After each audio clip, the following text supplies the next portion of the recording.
중국의 굴기 하면 진짜 무섭죠. 뭐 안 되는 게 없습니다. 세계의 공장이 되고 나서 중국에 자금이 굉장히 많이 몰리니까 그 자금과 인력을 가지고 쉽게 말하면 그냥 확 밀고 나간다는 뜻이 굴기란 단어가 말입니다. 예, 마구마구 일어난다는 뜻이잖아요. 그런데 화학업종에서도 지금 엄청난 굴기로 일어나고 있습니다.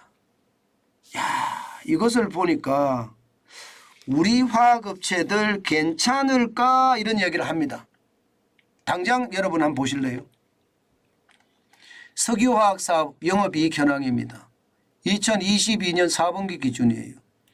금호 석유화학만 1139억 원의 흑자를 냈습니다마는 LG화학의 석유화학 부문은 1660억 원의 적자, 한화솔루션의 석유화학 부분도 321억 원의 적자, 롯데케미컬은 무려 3,957억 원의 적자입니다. 장난 아니죠.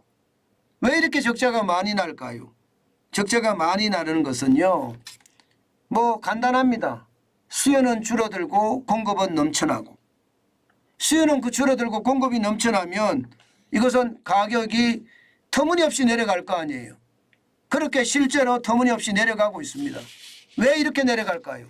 중국이 공장을 굉장히 많이 만들었어요. 코로나19 시기에 이게 뭐 다니기도 쉽지 않으니까 공장 건설에 매진한 거죠. 석유화학 공장을 말입니다. 그러다 보니까 공급 과잉이 오기 시작했습니다. 공급 과잉이. 이대로라면 여러분 2025년에 가면 대한민국은 굉장히 어려워질 거다. 이런 얘기가 아예 공공연합니다. 당장 말입니다. PE라고 써져 있는 거 있죠. PE. 예. PE라고 써져 있는 거. 이것은 그나마 나아요. 2025년까지 PE라는 게 예, 폴리프로필렌이거든요. 예, 죄송합니다. 폴리에틸렌이거든요. 폴리에틸렌. 예, 이것은 좀 낫습니다. 그렇지만 PP라고 써져 있는 예, 폴리프로필렌이나 PS나 EPS. PS는요. 예, 폴리스티렌이고요. EPS는 발포 폴리스티렌입니다. 그리고 PVC는 뭐 잘 아시는 폴리염화 비닐이고요. 그런데 이게 지금 모양새는요. 이대로 가면 공급 과잉의 모양새로 가죠. 공급 과잉의 모양새로.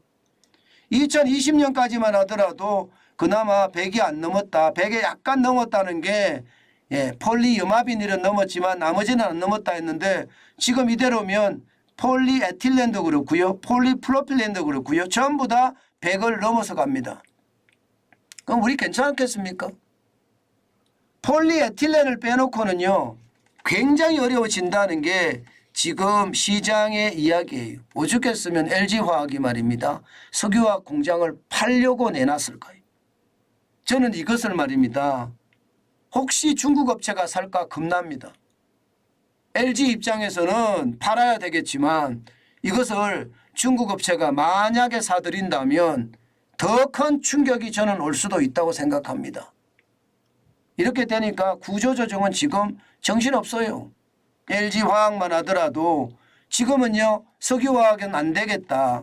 이제는 예, 기본적으로 말입니다. 배터리 소재라든가 친환경 소재라든가 그리고 글로벌 이슈를 가지고 시장을 끌고 가야지 석유화학에 중점을 둬서는 안 되겠다. 이렇게 이야기할 정도잖아요.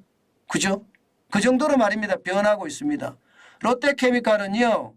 지금 워낙 힘듭니다. 그러니까 생산 거점을 해외에 다변화해야 되겠다. 이런 이야기를 많이 하는 거예요.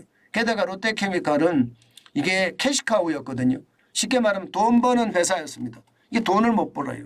그래서 롯데 전체의 자금난으로 지금 번지고 있다는 이야기까지 나올 정도거든요.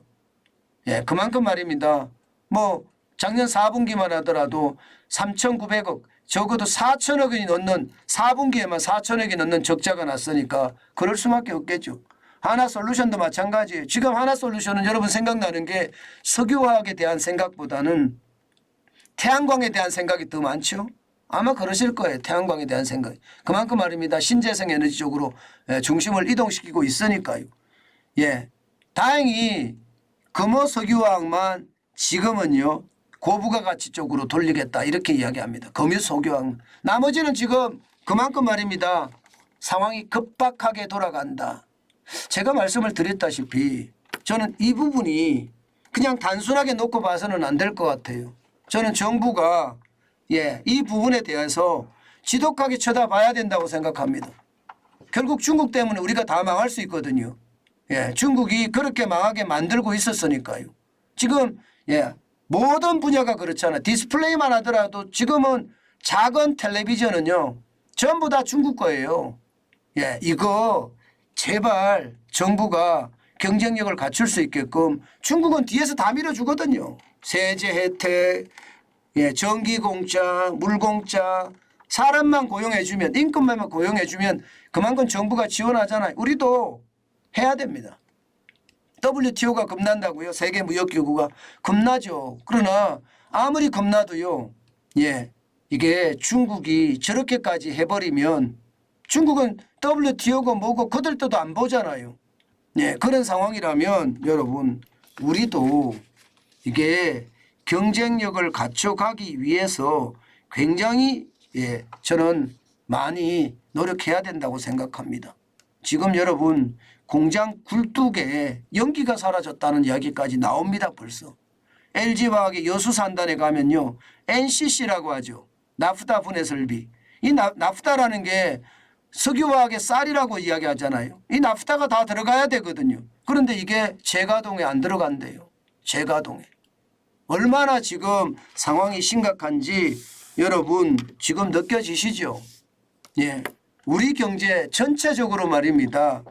중국의 어떤 공섭 때문에 우리 경제가 버텨내기가 쉽지 않아요. 우리 국민이 일치단결해서 지금 이 위기를 극복하고자 노력해도 노력할까 말까입니다. 그만큼 말입니다. 굉장히 어렵다는 이야기, 굉장히 어렵다. 그런데 이런 와중에도 말입니다. 우리는 싸우고만 있다는 사실이 안타깝기 그지없습니다. 정부가 그 어느 때보다 지금은 정신 차려야 되는데 석유화학이 무너지면 안 되거든요. 이게 석유화학은 앞서 제가 말씀드렸듯이 석유화학의 어떤 이게 산업의 쌀까지도 된다고 생각해요. 반도체도 중요하지만 석유화학도 굉장히 중요하거든요. 이것을 어떻게 살릴 것인가, 또 어떻게 중국이 없어도 우리가 이겨낼 것인가, 이 생각 많이 해야 됩니다. 저는 정부가 이 생각을 빨리 해줘야 된다고 생각해요. 단순하게 넘어가서는 중국의 화학 굴기에 우리 석유화학 업체 4개 업체인가요? 그냥 와장창 무너지는 것 아닌가, 그런 생각도 해봅니다.